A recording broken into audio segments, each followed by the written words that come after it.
이번에 개정된 가업승계 특례제도를 중심으로 해서 가업승계 계획을 수립하고 있는 기업주분들에게 도움이 되는 이야기를 좀 나눌까 합니다. 가업승계에서 이제 가장 먼저 첫 번째 단계에서 고민해야 될 게 과연 지금 우리 회사의 세법상 주가가 적절한지에 대한 판단을 어떻게 해야 될까요?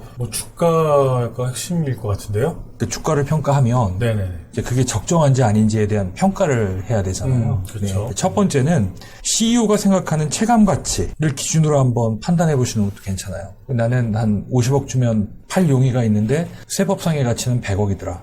또 반대의 경우도 있을 수 있겠죠. 조금 더 이제 숫자적으로 이러한 분석을 하자면 자산에서 부채를 뺀 게 순자산 가치죠. 그렇죠. 순자산 가치, 이건 이제 청산 가치라고도 합니다. 세 번째는 이제 액면가 대비 얼마나 상승했는지, 물론 이게 뭐 20배 상승했다, 50배 상승했다, 그 자체만 갖고 고평가됐다, 저평가됐다고 보기는 어려울 것 같아요. 그 기준까지 한번 평가해 보고 싶다면 주당 손익이라는 게 있습니다. 이 주당 손익에 보통 이제 같은 업종에 있는 상장 기업들을 보면 퍼라는 개념이 주가 수익 비율이라는 게. 주식 투자하시는 그렇죠. 분들은, 그러니까 결국 이게 EPS의 몇 배냐를 한번 확인해 보실 필요가 있겠죠. 그 다음에 이제 네 번째는 혹시 직전 3년간의 평균 손익이 세법상의 평가는 사업연도의 손익을 반영하니까요. 네네.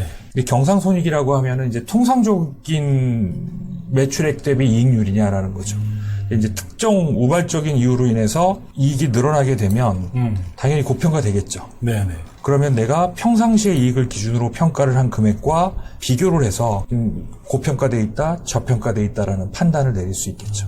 자, 제가 지금 말씀드린 것처럼 네. 주식을 세법상의 평가 방법으로 평가하는 것도 중요하지만 이게 적정한지 아닌지에 대한 평가를 하자라는 게 되게 중요하다고 말씀드린 이유를 다시 한번 정리해 드리자면 네네. 주가를 떨어뜨리려는 노력을 해야 되잖아요. 그렇죠. 그런데 그냥 자연스럽게 1, 2년 후에 주가가 하락될 수 있다면 지금 고평가일 때 주가를 떨어뜨리려는 노력이 무의미할 수도 있잖아요. 그렇죠. 그래서 통상적인 손익을 반영했을 때 적정 주가를 계산한 후에 추가적인 노력으로 주가를 얼마나 더 낮출 수 있는지에 대한 고민을 해야 된다는 말씀을 좀 제가 드리고 싶어서 이렇게 설명을 좀 길게 했습니다. 네. 자, 두 번째는 이제 적정 주가가 평가가 됐으면 주식을 이동하는 고민들을 해야 되잖아요. 그렇죠. 예. 우리 회사가 적정한 유동성을 보유하고 있냐라는 것도 한번 고민해요. 물론 많은 중소기업들이 운전자금에 대한 유동성을 어느 정도 확보하고 있는 경우가 많이 있을 수 있습니다. 우리는 지금 주식 이동을 해야 되잖아요. 주식 이동을 하는 데 있어서 거액의 현금 유동성이 수반될 수가 있습니다. 왜냐하면 세금을 납부해야 되는 거니까요. 그러면 법인의 자금으로 감당할 수 없다면은 빠른 시일 내에 이동할 수 있는 자산을 얼마나 보유하고 있는지에 대한 유동성에 대한 대책도 한번 고민을 해봐야 될 것 같고요. 현금에 대한. 그렇죠. 세금은 개인이 내는 거니까 네. 그 유동성이 마련이 돼 있으면 그 유동성을 개인에게 귀속시키는 이 과정에서의 발생되는 조세 비용도 한번 고민을 해봐야 되죠. 그래서 대안으로서 소득 다변화 전략도 한번 고민을 해봐야 되는 거고요. 자, 그 다음에 최종적으로 주식 이동을 실행해야 되겠죠. 네. 그래서 크게 보면 일반적인 증여나 양도냐 상속을 할 거냐 아니면 가업승계 특례 제도를 활용할 것이냐 아니면 일반적인 방법과 특례 제도를 병행해서 활용할 것인지에 대한 검토를 해봐야 되겠죠. 가업승계 전 검토해야 할 사항을 요약해 보겠습니다. 1단계 현재 주식 가치가 적정한지 평가합니다. 2단계 주식 이동에 따른 유동성, 즉 세금 납부에 대한 대책을 세웁니다. 3단계 이익잉여금 처분 전략을 고민합니다. 이러한 대책을 세운 후에는 최종적으로 가업 주식을 이동합니다. 세금 줄일 수 있습니다.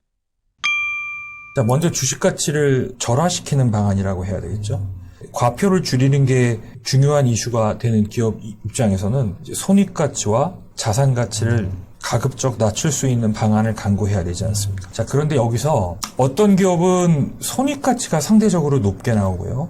어떤 기업은 자산 가치가 상대적으로 높게 나옵니다. 그래서 보통은 이제 우리가 일반 법인 같은 경우는 6대4로 손익과 자산 가치를 가중치를 매기고 부동산 과다보유 법인 같은 경우는 반대가 돼요. 4대6이 되는 거죠. 자, 그렇다면 어떤 기업의 지금 현재 손익 가치가 대단히 높아요. 그래서 6대4의 가중치를 부여받고 있어요. 그럼 이 기업은 빠른 시일 내에 자산 구조 내 부동산 구성비를 변경함으로 인해서 이게 4대6의 평가가 되게 만들면 지금 손익가치 높은 거는 40%가 반영되는 거, 자산가치가 60%가 반영되는 구조가 아니겠습니까? 그러면 주가는 이렇게 구성비만 바꿔도 떨어질 수가 있겠죠. 실제 이런 경우 많이 있습니다. 직전 각 사업년도 손익이 급격히 올라갔어요. 오르는 동시에 부동산을 매입했습니다. 그런데 이런 시점에서는 이 손익가치가 그렇지 않아도 높은데 부동산을 매입하기 전이라서 6대4에 또는 부동산을 매입했지만 부동산 비율이 전체 자산의 50%가 넘지 않으면 6대4의 비율로 평가가 돼요. 그런데 이제 부동산 매입 가치가 취득가액이 전체 자산의 50%가 넘어서 4대6으로 평가가 되면은 주가가 상당폭 떨어질 수 있는 그런 이제 기업들이 우리 주변에 있습니다. 이제 그런 거 말고 일반 법인 내에서도 그러면 좀 손익가치가 높다. 손익가치를 좀 떨어뜨려야 되겠다 하는 이제 방법들로서 보통적으로 많이 실행하는 게 한 이제 제가 한번 읽어보겠습니다. 7가지가 있는데 한번 읽어보시죠. 순손익가치 감소 전략, 매출 등 수익 항목 이연, 매출 분산, 비용의 조기 집행, 급여 인상, 경영정기보험, 퇴직연금, 관계사 등으로 매출 기속, 사내 근로복지기금 도입 및 확대, 퇴직금 중간정산제 시행. 여기 이제 순손익가치 대표적인 전략들이죠. 그렇죠. 네. 개괄적인 얘기만 좀 말씀드리겠습니다. 매출을 이연한다는 거는 이제 올해 매출을 넘기는 내년으로 거예요. 넘길 수 있으면 그렇게 하자는 얘기죠. 네. 그리고 또 소득 귀속 시기를 좀 조율을 하자. 네. 할 수 있으면. 네. 두 번째 이제 매출을 분산, 기간의 분산이겠죠, 이거는. 자, 두 번째는 비용을 올해 선집행을 함으로 인해서 손익을 줄이자라는 얘기인데요. 이게 가능한 기업은 실행해도 되겠죠. 자, 세 번째는 급여를 좀 더 인상하거나 아니면 퇴직연금을 활용해서 손익을 낮추는 방안도 한번 검토해 볼 만하고요. 아까는 이제 기간을 통해서 매출을 분산하는 거지만 여러 계열사가 있다면 매출을 계열사별로 분산하는 것도 하나의 방법이겠죠. 네. 예, 그래서 특수관계인이 그 신설 법인으로 매출을 분산하는 전략도 손익가치를 절하시키는 방법 중에 하나고요. 사내근로복지기금을 도입하거나 확대하는 방안도 한번 검토해 볼 만합니다. 자, 퇴직금 중간정산을 실행할 수 있는 요건을 충족시킬 수 있다면 이것도 하나의 방법이고요.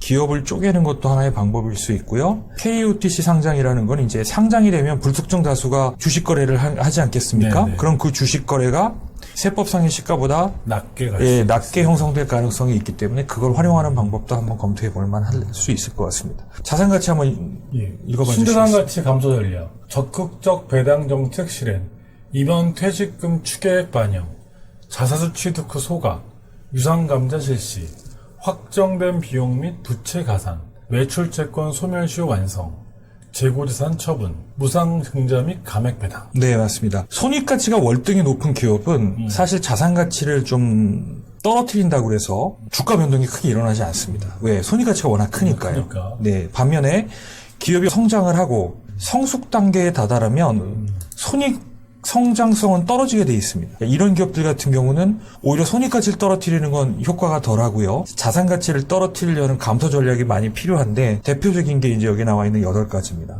자, 적극적인 배당 정책을 실행하자. 그런데 배당 정책을 실행하기 위해서는 먼저 지분의 재조정이 있어야 돼요. 그렇죠. 예, 지분 재조정이 선행되지 않으면 적극적인 배당 정책을 실행하기가 어렵습니다. 만약에 지분 재조정 없이 적극적 배당 정책을 실행하려면 신설 법인에 대한 차등 배당 정책을 실행해야 돼요.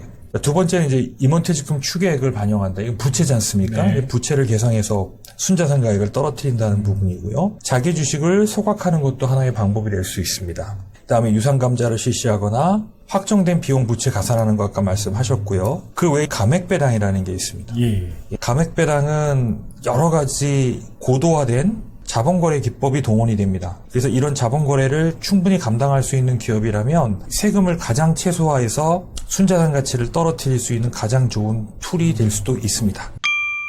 주식 가치를 하락시킬 수 있는 방법에는 순손익 가치 이익을 줄이는 방법과 순자산 가치 자산을 하락시키는 방법이 있습니다.